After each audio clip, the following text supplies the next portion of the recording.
Today we're going to talk about Orpheus, the 110 by Helderburg.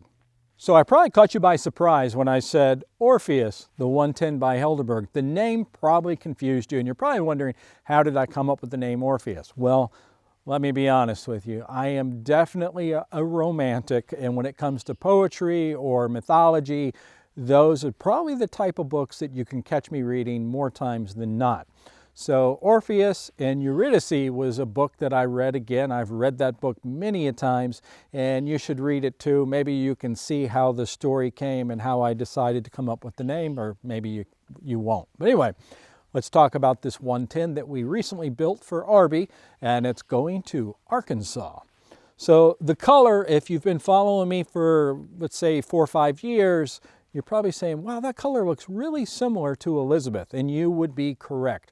Elizabeth was a 110 that I built for my personal vehicle, so it was in my collection, and I put a lot of miles. I've seen a lot of cities, a lot of states in Elizabeth, and I started talking to Arby, and Arby said, man, I really love Elizabeth, so could you build one for me, but do the modifications that you would do to Elizabeth, that knowing, that you've had that one for quite a while, what would you do differently? And I'm like, easy enough, Arby, I can definitely do that. I can build Elizabeth #2, but we're going to give it a different name.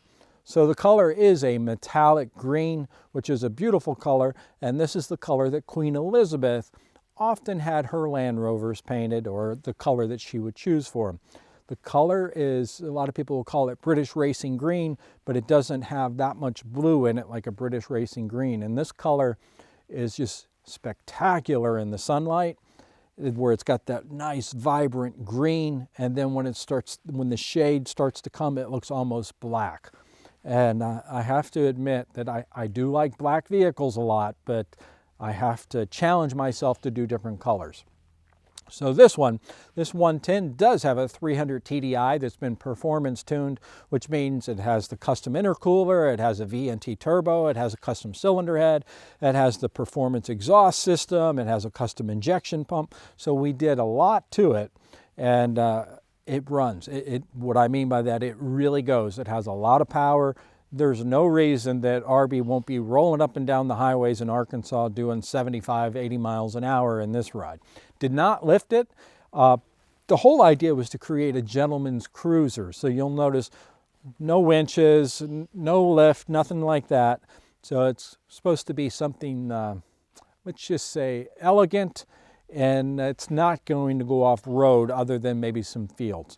It does have the bump out in the grill where I do the Made in Germany grill. It has the bowler bumper, which is a very nice thick steel, which I just love the design where it's, has a little bit of an arch to it. It makes it a little different, makes it a little interesting with the holes that are in the front, and then the steering guard that's below here matches the whole pattern, and then the red tow hooks that give it a little splash of color. And then it has the Helderburg billet aluminum headlight surrounds with the embossed H in there. So nice little touch. All the aluminum work, meaning that all the vents are billet aluminum, the hinges are billet aluminum, even the windshield sprayer nozzle is billet aluminum.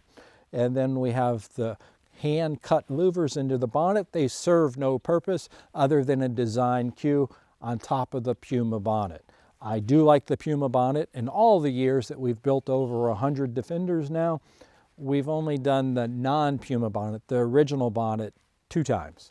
I just like the looks. And then here's something that if you may or may not notice, if you look directly under the windscreen, you'll see the little vents. A lot of people don't seem to notice that, or they say, what is that? Well, you can control that from inside the cabin. A little lever, you slide it over, slide it down, and then those vents open up and it gives you nice fresh air when it's not very hot outside. Nice little touch. Later on in the Defender life cycle, those vents were actually lost. You still had the indentations, but those vents were no more, just gone, and it's really sad. So I do want to hold on to these bulkheads as long as I can, because I do like that little nostalgia of those vents right there. So moving back to this point, let's talk about the wheels. This is a con wheel. It's an 18-inch wheel. Not a wheel you normally see on a Helderburg too often, since I always do the bead locker. It's lifted, it's a 35. But this wheel is an 18-inch wheel, and the tires on it are Cooper STT Pros, which are 275, 65, 18.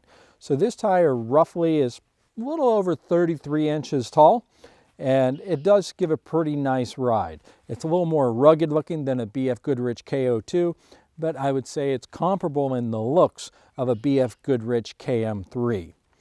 So suspension-wise, it's got an I-box suspension, which its coil springs are progressive. So the coil springs were fitted specifically for the weight of this vehicle, meaning that it's going to give you a really good ride. And the meaning of progressive is just like it sounds. Whenever the road is really bumpy, the coil spring is going to help with that. And then whenever you want to do some off-roading, if that's what you're going for, then these springs are going to do a really great job.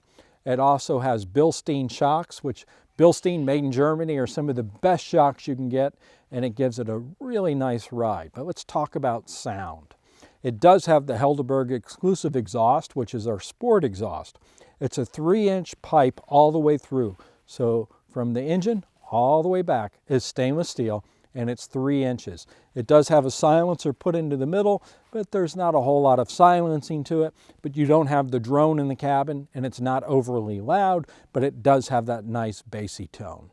Now that we're at the side of Orpheus, the 110, a few things I want to point out. First is the step-up bars. We can do a step-up bar, or we can do a step, or nothing at all. In fact, I'm building a 130 right now. It's going to be lifted, and I don't think I'm going to do anything at all, because you'd be amazed without the step-up bar how it really changes the stance and the look of the build.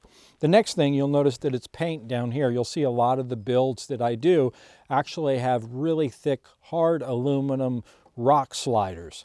The rock sliders really is more of a design cue than a use cue, because if I do the rock sliders and then have these step-up bars, it really defeats the purpose, because these bars would bend pretty easily if you were to run them on some rocks.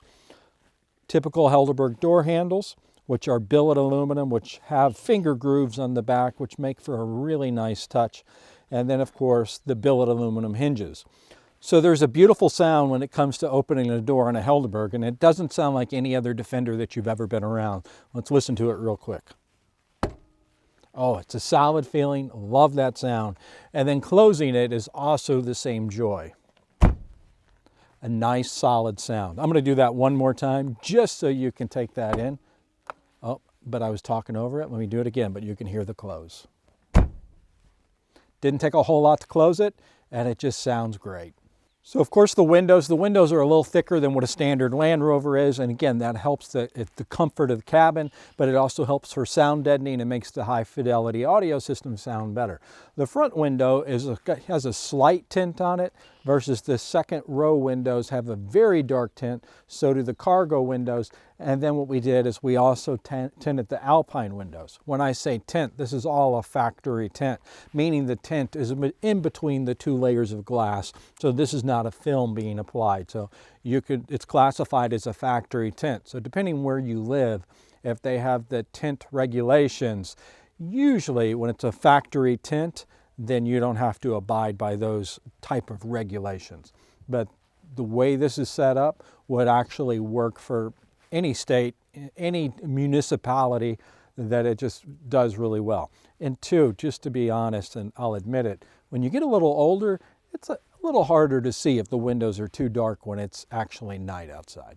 So now we're at the interior of Orpheus, and I don't know what I'm more proud of, the interior or the exterior with the paint and the way everything fits, but I think it makes the total package. So the color is a little different than what I did with Elizabeth. So I went with a little lighter color leather because that's one of the things that I would have changed. The seat style is a little different. These are the MK2 seats, which give you a little more of a modern appeal. And then you'll notice a lot of billet aluminum here, which I do like a lot. It does have the high fidelity audio system, which is the Alpine unit, subwoofer, a lot of speakers, and it sounds great. All the lighting on inside is LED. It does have heated seats. It's an overall very comfortable ride that's very quiet inside.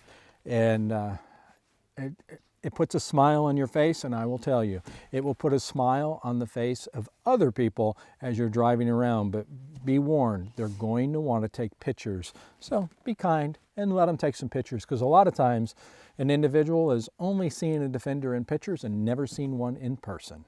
An additional little touch that I did was a locking center console, so you're able to put things in there. It is a steel box, but you can carry things safe, and it's just a nice little touch. So we're down really low because it's important that I talk about what's under here, because that's one of the things that's going to make the ride so different.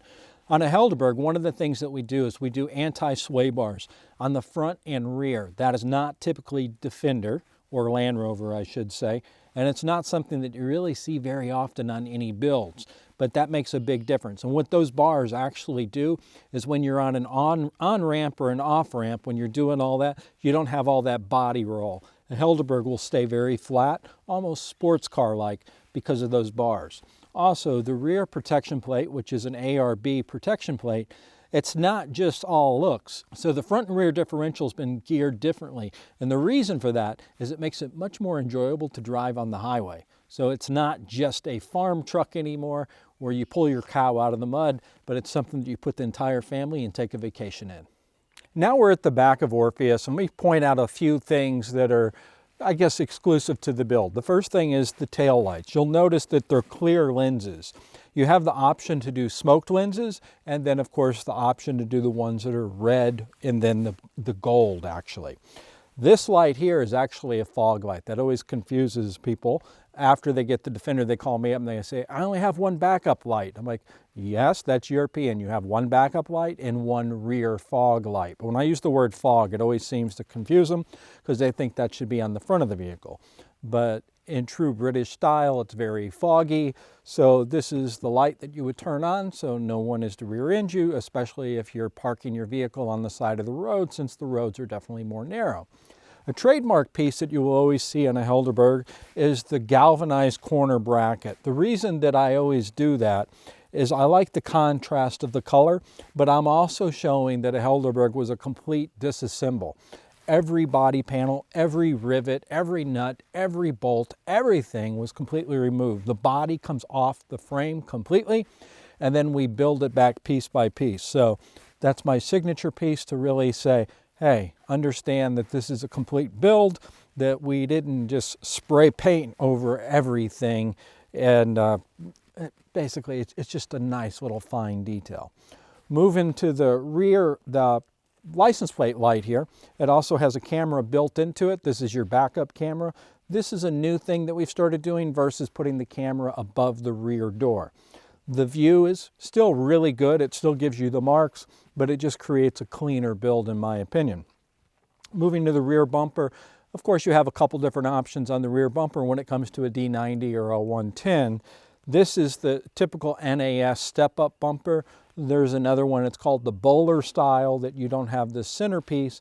It goes from right here, from basically the corner to the corner, which is a really clean design that I did on the build. Let me think which one I did. Bizek was on that build, which is a really nice bumper.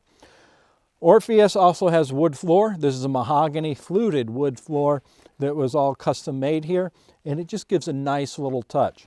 You'll notice that it does have a subwoofer. Traditionally, what we do with the subwoofer, though, is we build a custom box and it goes under the center console.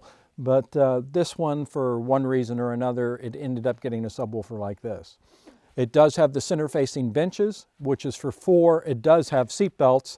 And then, of course, you'll notice right under the center-facing benches, it has the mahogany wood strip, which also has LED lighting below that.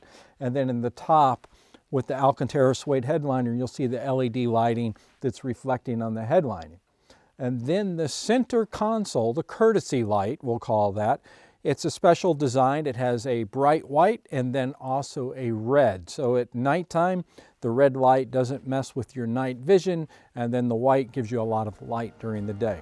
Rear doors covered in leather, and then it's stitched, and it just all comes together nicely.